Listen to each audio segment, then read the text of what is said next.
इस संपूर्ण मानवीय सृष्टि को शिव गुरु उपलब्ध कराने वाले साहब श्री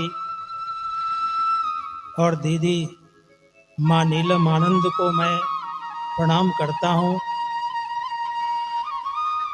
मैं प्रणाम करता हूँ गढ़िया के इस पावन धरती को, जहाँ ठाकुरबाड़ी के इस प्रांगण में शिव गुरु परिचर्चा का आयोजन किया गया है और यहाँ के तमाम प्रबुद्ध जन, तमाम विज्ञ जन को भी मैं अपना प्रणाम निवेदित करता हूँ।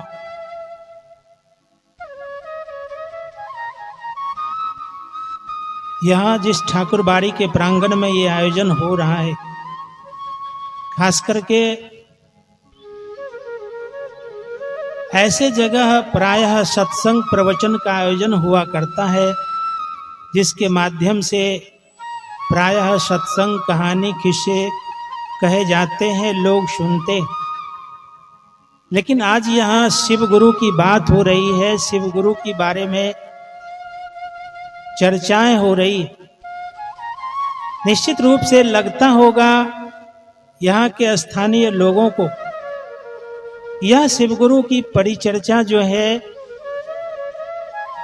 यह एक अद्भुत चीज है, जो बिल्कुल परंपरागत पूजा पद्धति जो हमारे आपके यहाँ चली आ रही है सदियों से, उनसे बिल्कुल भिन्न है। सचमुच में ये भिन्न है। ये जो परंपरागत पूजा हमारे आपके घरों में सदियों से होती चली आ रही है, और उन पूजाओं के बारे में हमको आपको पता है कि किसी भी पूजा का परिणाम जो दिलाते हैं, उस सत्ता का नाम है गुरु। गुरु ही किसी पूजा का परिणाम हमको आपको दिलाते हैं। इसीलिए हमारे आपके यहाँ के संतों ने कहा कि बिन गुरु जप तप दान यज्ञ व्रत तीर्थ फल नहीं दाता।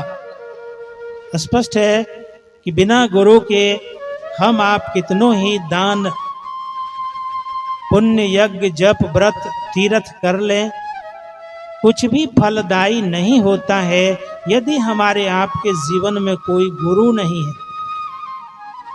और ये गुरु की परंपराएं जो हमारे आपके यहाँ चल रही है, बड़ी पुरानी है, और ढेर सारे गुरु परंपराएं अभी भी इस धरती पे चल रही हैं।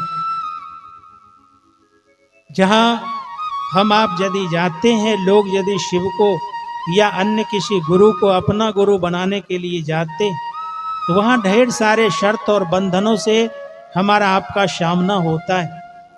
परिणाम ये होता है कि आज के परिवेश में रहने वाले हमारे आपके जैसे सामान्य आदमी उन वर्जनाओं को कर पाने की स्थिति में नहीं रह गए। ऐसा नहीं है कि कोई गुरु गलत है, गुरु सही है। उनसे जो परिणाम आने चाहिए, यदि हम आप उनके शर्त पर खड़े उतरते हैं, तो हमको आपको ईश्वर से जोड़ सकते हैं, मिला सकते हैं। गुरु का काम यही होता है। हम आप जो गुरु गुरु इतना कर रहे हैं, आखिर गुरु का काम क्या है? क्यों चाहिए हमारे आपके जीवन में गुरु? गुरु करेंगे क्या? एक ही उत्तर आता है कि कोई भी गुरु आध्यात्मिक जगत में जो होता है, वह हमको आपको ईश्वर से एक में कराता है, ईश्वर से हमारा आपका ऐक्य सुनिश्चित करता है। ये काम गुरु का होता है। आज के परिवेश में हमारे आपके जैसे लोगों के लिए साहब श्री के द्वारा एक विकल्प दिया गया, और वो विकल्प आया कि उसी शिव को, जिस शिव से ज्ञान प्राप्त करके इस धरती पर लोग गुरु हुए या अपनी गुरुवाई चलाए हैं, गुरु का काम करके इस धरती पर ज्ञान उतारने का काम किए हैं, और उसी शिव को किताबों ने कहा, ग्रंथों ने कहा कि वो शिव आदि गुरु हैं, वो शिव जगत गुरु हैं, वो शिव गुरुओं के गुरु हैं, गुराधिपति हैं वो शिव। मात्र किताब के पन्नों तक ही बात सिमट कर रह गई थी। ये बात अलग है कि पूर्व में ढेर सारे लोगों ने, लगभग सैकड़ों लोगों की सूची हमको आपको उपलब्ध हो जा सकती है यदि हम आप इतिहास का अवलोकन करना चाहेंगे। जिन लोगों ने पूर्व में शिव को अपना गुरु बना करके उनसे ज्ञान अर्जित किए और ज्ञान अर्जित करके इस जगत में बहुत बड़े गुरु के पद पर प्रतिष्ठित हुए। ताज्जुब होगा हमको आपको कि उन तथाकथित गुरुओं में से मात्र एक ही बात जो उन्होंने नहीं कही कि जिस शिव को गुरु बना करके हमने इतनी बड़ी उपलब्धि को हासिल किया है, इतनी बड़ी ख्याति प्राप्त किया है और इतने बड़े गुरु के पद पर प्रतिष्ठित हुए, वो शिव जगत के गुरु हैं और जगत गुरु होने के नाते इस जगत में रहने वाले तमाम व्यक्ति को ये अधिकार है कि वो सब के सब शिव को अपना गुरु बना सके। यही बात उन गुरुओं ने जन सामान्य से नहीं कहा। ये बात अलग है कि गुरु हुए तो बड़े इकबाली गुरु हुए, बड़े कमाल के गुरु हो गए। आज के इस कालखंड में साहब श्री को दया आई हमारे आपके जैसे जनसामान्य के ऊपर।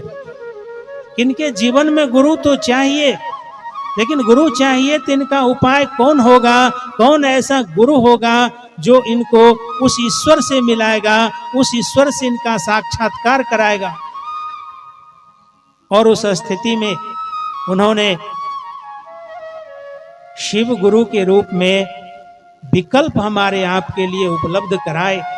और शिव को गुरु बनाने से पूर्व पता है हमको आपको कि ढेर सारे गुरु के, शरीरधारी गुरुओं के संपर्क में वो गए, लेकिन कहीं से भी उनको सही परिणाम नहीं मिला। जो वो चाहते थे, जैसा परिणाम वो चाहते थे, उसके अनुरूप परिणाम उनको नहीं मिला।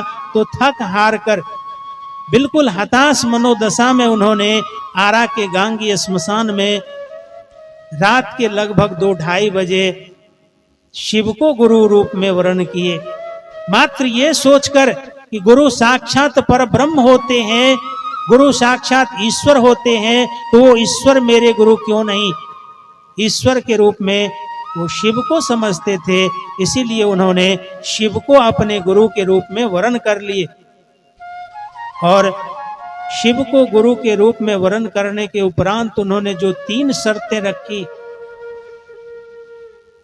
पहला शर्त कि आप जैसा फोटो में दिखते हैं उस रूप में आप आइएगा और कहिएगा कि मैं गुरु हूं, तो मैं आपको अपना गुरु मानने नहीं जा रहा, क्योंकि उस रूप में हमने प्रेत को देखा था, या प्रेत को हमने देखा है जिन्होंने श्मशान में कपालिक क्रिया सिखलाते थे शिव के भेष में। और जब वो एक दिन प्रेत के रूप में निकला तो जाकर के उनको आश्चर्य हुआ था। इसलिए उस रूप में आप आएंगे तो उस पर भी मेरा भरोसा नहीं है, हम आपको गुरु नहीं मानेंगे, यानी आपसे हम कुछ नहीं सीखेंगे। आदमी के रूप में आइएगा और कहिएगा कि मैं ही गुरु हूं, मैं आपसे कुछ नहीं सीखूंगा, क्योंकि आदमी के रूप में तो मैंने ढेर सारे गुरुओं के संपर्क में गया, लेकिन वहां मेरे मन अनुकूल परिणाम नहीं आया।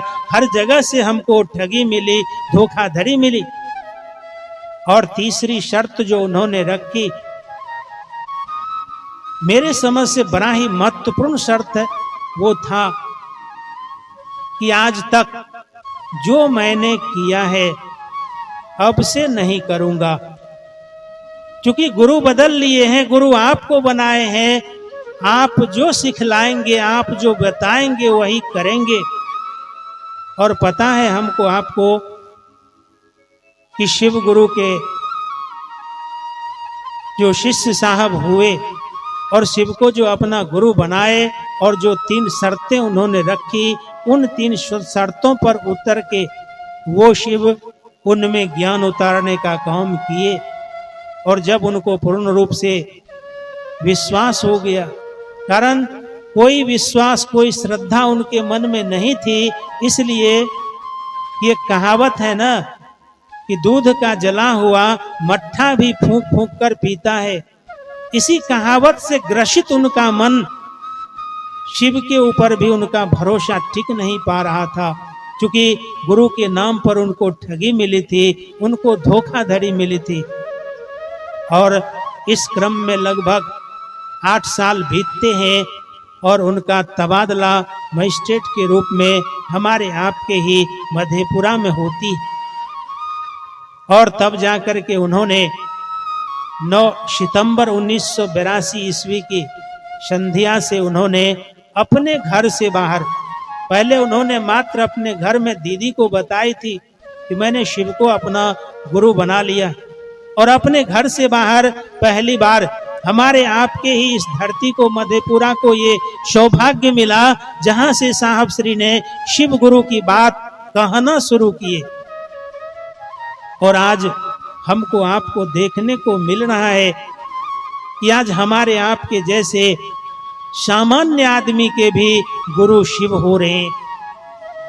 उन्होंने स्पष्ट कर दिया कि आप चाहे किसी भी जाति, धर्म, लिंग, संप्रदाय या रुचि प्रवृत्ति के हैं, किसी भी स्वभाव या संस्कार के आप हैं, किसी भी धंधा या पेशा से आप जुड़े हुए हैं, बिल्कुल सहजता में आप उस शिव को अपना गुरु बना सकते हैं।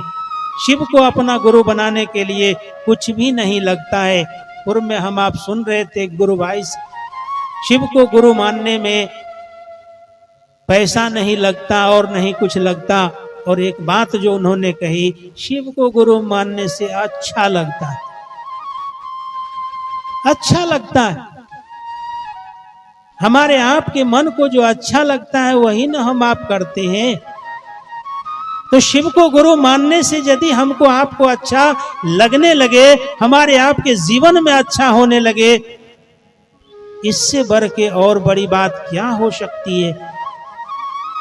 और जुड़ाव की भी जो प्रक्रियाएं हैं, उन प्रक्रियाओं पर भी हमारे भाई बहन बात किए हैं पूर्व से और करते चले आ रहे हैं।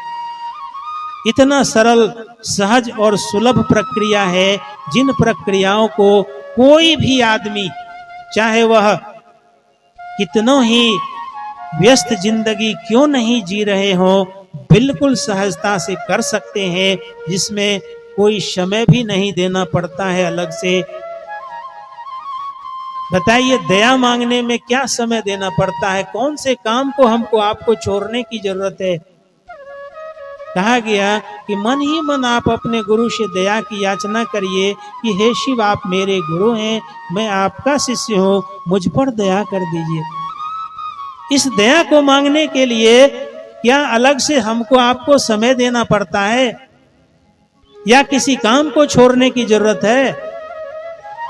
बिल्कुल अपने दैनिक जीवन के सारे कार्यों को करते हुए हम आप अपने गुरु शिव से मन ही मन दया की याचना कर सकते हैं। और कहा उन्होंने कि आप अपने गुरु के बारे में गप करिए, दूसरों से कहिए कि शिव मेरे गुरु हैं, आपके भी हो सकते हैं। यानी दूसरों को अपने गुरु से जोड़ने की कोशिश करिए। जैसे जैसे हम आप दूसरों को अपने गुरु से जोड़ेंगे, हम आप भी स्वतः अपने गुरु से जुड़ते चले जाते हैं। इसमें भी कोई अलग से समय नहीं देना पड़ता है, ना ही कोई काम छोड़ना पड़ता है। आप जहां हैं, जिस स्थिति में हैं, आप वहीं अपने गुरु की बात, अपने गुरु की चर्चा दूसरों से कर सकते हैं। तीसरा सूत्र यानी तीसरी बात जो उन्होंने कही है, अपने गुरु को प्रणाम निवेदित करने के लिए मात्र इसी में 10-20 मिनट का समय हमारा आपका लगता है। हमारा आपका मन, चूंकि प्रणाम मन ही करेगा, शरीर से तो प्रणाम होता नहीं है। भले ही शरीर से हम आप झुकने का नाटक अवश्य कर सकते हैं, लेकिन झुकता हमारा आपका मन है, नमन हमारा आपका मन करता है। इसलिए जब आपको लगे कि हमारा आपका मन उस गुरु सत्ता को प्रणाम करने की स्थिति में है, एक दिवारात्रि में यानी 24 घंटे में जब कभी भी आपको लगे कि अब अपने गुरु को प्रणाम किया जा सकता है, उसी समय आप अपने गुरु को कोशिश करिए 108 बार नमः शिवाय से प्रणाम करने के लिए। मात्र यही 3 काम 3 प्रक्रिया है जो हमको आपको उस गुरु सत्ता से एक संबंध स्थापित करता है गुरु और शिष्य का। और जैसे हमारा आपका संबंध हो जाता है अपने गुरु शिव से, क्या बात है, वो सारी चीजें दुनिया की, वो तमाम अनसुलझे गुत्थियां धीरे धीरे सुलझने लग जाते हैं। हमारे आपके अंतःकरण में वो शिव अवस्थित होने लगते हैं और हमारे आपके ज्ञान का परिमार्जन करना शुरू कर देते हैं। वो शिव शिष्य के तल पर उतरते हैं। शिष्य की इतनी औकात नहीं, इतनी क्षमता नहीं कि वो गुरु के तल पर जा सके, लेकिन वो शिव गुरु अपने शिष्य के अविकसित ज्ञान के तल पर उतरकर उनके ज्ञान का परिमार्जन करते हैं। इससे बड़ी बात और क्या हो सकती है कि हमको आपको गुरु के तल तक जाने की जरूरत नहीं है। गुरु की जवाबदेही होती है कि वो अपने शिष्य में कैसे ज्ञान उतारे, कैसे उनका रास्ता प्रशस्त करे, कैसे उनके जीवन में उजाला करे। ऐसे गुरु का सामान्य अर्थ जो हम आप लगाते हैं या कहते हैं कि जो हमको आपको अंधेरा से निजात दिलाए, हम हमारे आपके जीवन में प्रकाश लाए, यानी हमको आपको अंधेरा से प्रकाश की ओर ले जाए। ऐसे इस दुनिया में अंधेरा ही अंधेरा है, कहीं प्रकाश नहीं है। सूरज जब उदय होता है तब ही प्रकाश होता है, और इस समय भी यदि हम आप एक कमरे में बंद हो जाएं, खिड़कियां बंद कर लें, तो हमको आपको अंधेरा ही नजर आएगा। और उस अंधेरे में जो हमारे आपके जीवन में प्रकाश देता है, हमारे आपके जीवन में जो उजाला करता है, उसी का नाम गुरु है। और इस मामले में वो शिव इतने कारगर गुरु हैं कि वो चाहे शिष्य किसी भी मानसिकता के हों, किसी भी जाति धर्म के मानने वाले हों, वो कोई शर्त नहीं लगाते, वो कोई बंधन नहीं लगाते। कारण गुरु का काम होता है शर्त और बंधन से मुक्त करना। गुरु तो मुक्त करते हैं, वो बंधन नहीं डालते। सचमुच में वास्तव में वो शिव गुरु हमको आपको सारे कर्म बंधनों से मुक्त करके हमको आपको अपने आप से जोड़ने का प्रयास करते हैं। इसलिए मेरा यही निवेदन होगा ऐसे तमाम भाई बहन से कि जिन लोगों ने अभी तक शिव को अपने गुरु के रूप में वरण नहीं किए हैं, समय रहते आप शिव को अपने गुरु के रूप में वरण कर लीजिए। और जो 3 काम बताए गए हैं, उन 3 काम को अपने दिनचर्या में शामिल कर लीजिए। उन 3 काम को मन से नहीं हो तो बेमन से भी करने का प्रयास करिए, कोशिश करिए। वो शिव परिणाम देते हैं। साहब ने तो इतना तक कहा, अगर किसी व्यक्ति ने भूल से भी यह कह दिया हो, भूल से एक बार भी यह विचार की आवृत्ति अपने मन में ले लिया हो कि हे शिव आप मेरे गुरु हैं, तो वो उनके गुरु हैं। इसलिए आप इस विचार को अपने अंदर ठहरने दें और इस विचार पे खड़े रहें कि शिव मेरे गुरु हैं। जो होगा देखा जाएगा। यदि आप इस विचार पर खड़े रह गए तो निश्चित रूप से वो गुरु आपके जीवन में परिणाम उतार देंगे। मैं इसी विचार के साथ उपस्थित तमाम भाई बहन के चरण में पुनः अपना प्रणाम निवेदित करता हूं।